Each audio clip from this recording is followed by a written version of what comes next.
So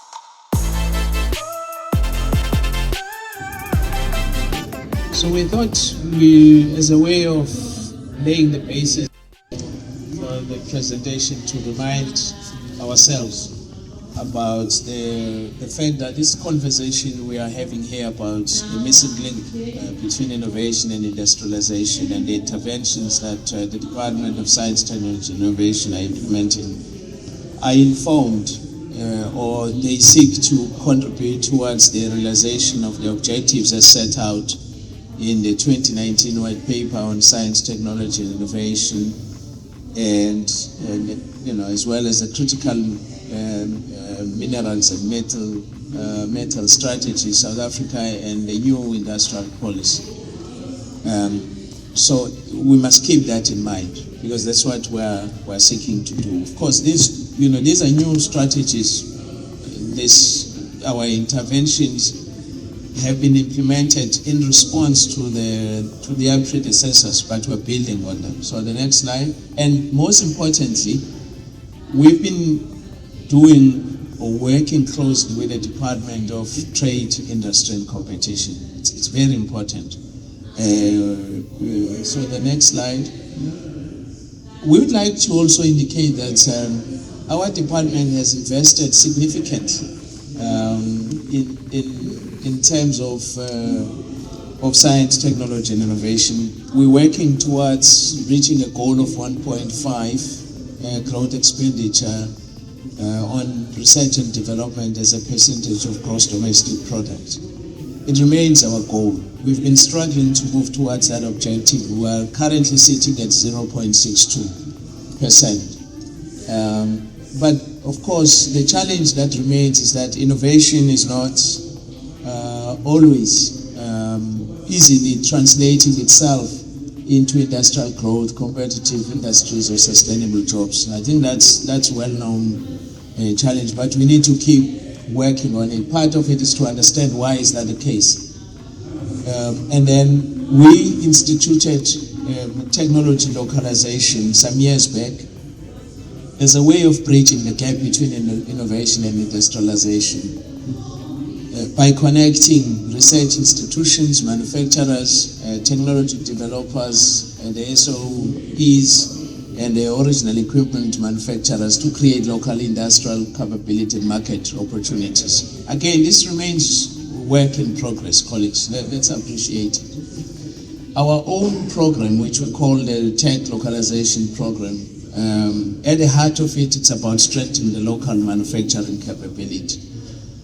It seeks also to reduce import dependence and enable the participation of in domestic and global value chains. The next slide. So how do we go about doing it? Because that's important. The approach that you adopt, the design, it can tell you about whether you can achieve the objectives or not. So firstly, we identify localization opportunities. That's the first point. We assess technology and capability gaps. We implement technology assistance and upgrading interventions. We develop competitive local suppliers. And then, of course, it's an integration of firms into domestic and global value chains. And then the outcome of which, should see it in terms of the growing of sales, export jobs, and industrial capability. I think at least that's the vision that we have. The next slide. Again, the slide summarizes the key interventions that are contained in our technology localization programs, including supplier development and localization, firm level technology assistant packages, technology upgrading, skills development, and where there is a need, we conduct testing and ensure certification. But that's not always necessary. It's based on its basis. So you will see this simply summarizes the various interventions that we're implementing. The next slide. we strongly believe in partnership. That's why our tech localization program is based on a partnership approach or model.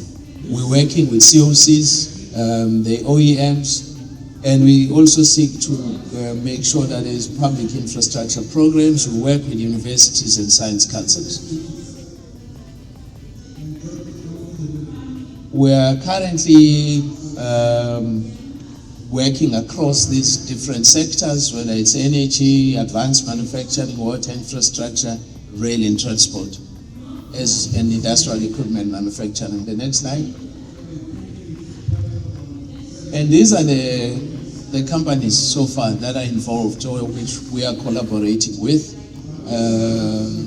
And as you can see that this has been done, or formally these partnerships have been done together with OEMs and also and COCs. And maybe we can emphasize that through the model, this partnership model, the TLIU has been able to integrate local companies into supply chains of these strategic partners. As we have indicated, that partnership, it's at the heart of what we're seeking to achieve. The next two slides are really giving you the assets. We have taken two of these partners and we have given you examples of the kind of partnerships that we have implemented. In respect of Eskom Ubek nuclear power station, you can see the focus of this project was on nuclear valves and pumps, right? So that's an example of a collaboration with Eskom. The next one, next slide.